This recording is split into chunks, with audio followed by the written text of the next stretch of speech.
Yesterday, at a very windy University of Lethbridge Stadium, the Holy Rosary Raiders football team made history as they defeated Willow Creek 27-18 in the Alberta Bowl Championship.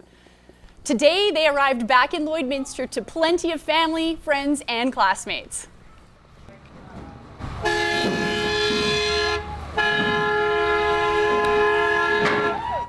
This is the first provincial championship for Vince Oreo and the Raiders, and even though it was a Saturday, classmates were eager to congratulate the squad.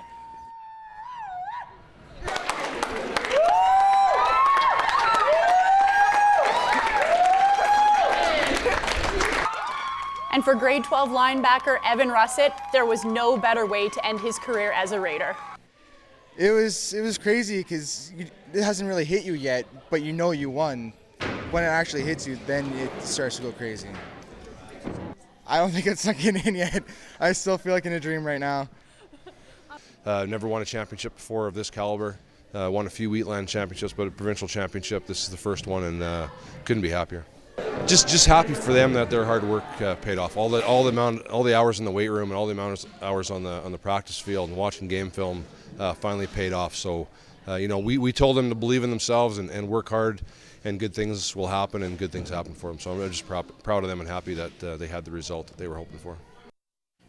Now, the Holy Rosary Raiders' run to a provincial title received a boost in the most unfortunate of circumstances. In our next story, we share the Raiders' inspirational season, honoring a fallen teammate and friend. Moses Waldo has more.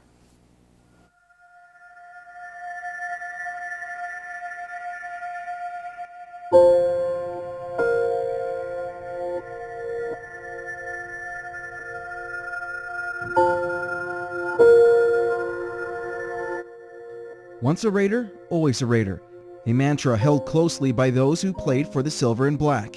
It was one 16-year-old Drew Maceachern wanted to be a part of, even though his experience on the gridiron was limited. Well, every practice we'd always hang out. He'd always be asking me some questions of what to do in DB, and I just basically send him over to Liam because I have no clue. I'm a lineman, he'd just laugh at me. In our preseason game against the comp, he had tons of fun. He was running around, he was asking where to get subbed in when it wasn't his turn, and he was just having a great time.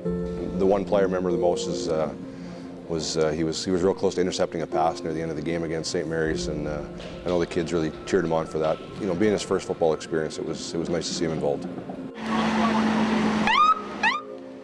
But on one fateful evening in August, all that changed. Some tragic news out of Lloydminster. A teenage girl has died after a two-vehicle collision on Highway 16. There were 5 people involved in total. The 2 people in the minivan came out with stable injuries, and the 3 youths in the car were taken to hospital in critical condition. I got a text saying Drew was in an accident and I could barely walk. We were calling people saying, is this a joke? Are you kidding? And, it was intense.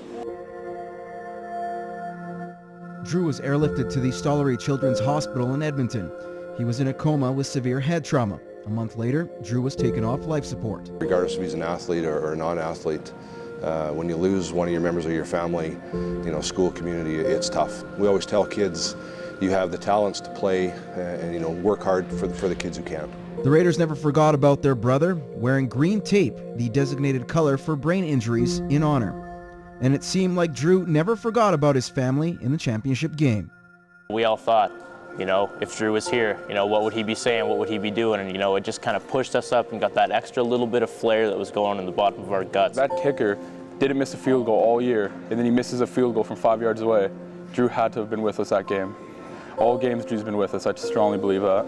The Raiders captured their first league title in 3 years and set their sights on a provincial crown, knowing that whatever happened, they will always have their 13th man wherever they go. His name will always come up in a practice. It will always come up in a game. We wanted to win this. We just really wanted to win this.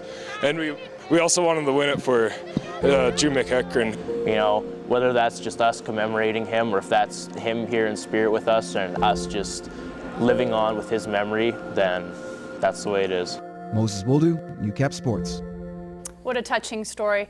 Moving on to hockey, though, last night the Bobcats were hosting the Camrose Kodiaks, and Lloydminster was looking to bounce back after a tough loss in Spruce Grove and figured maybe some home cooking could do the trick. Patrick Geary making his home debut, 4 points in his first 2 games. The Kodiaks opened the scoring just 2.5 minutes in, and Nelson Gowdry springs Scott Ferguson, and he lights the lamp with a wicked wrister. Camrose up 1-0. Moments later, time expiring on the Cats' man advantage. Troy Rapuno thinks he's got the goal, but it's waved off. They say Rapuno kicked it in. It remained 1-0 through 20. Now Kodiaks catch the Cats on a bad change, a 5-on-2. TJ Brown goes bar down. The visitors with the 2-0 lead. In the third, Springer here gets nailed into the boards by Gowdry. On the same shift, Springer decides to go after Gowdry, and the fists are flying. A couple nice uppercuts here by Springer. Now, according to the ref, since Springer instigated the fight, he would be sent off, but Gowdry would serve a double minor and remain in the game. That was a moot point, though.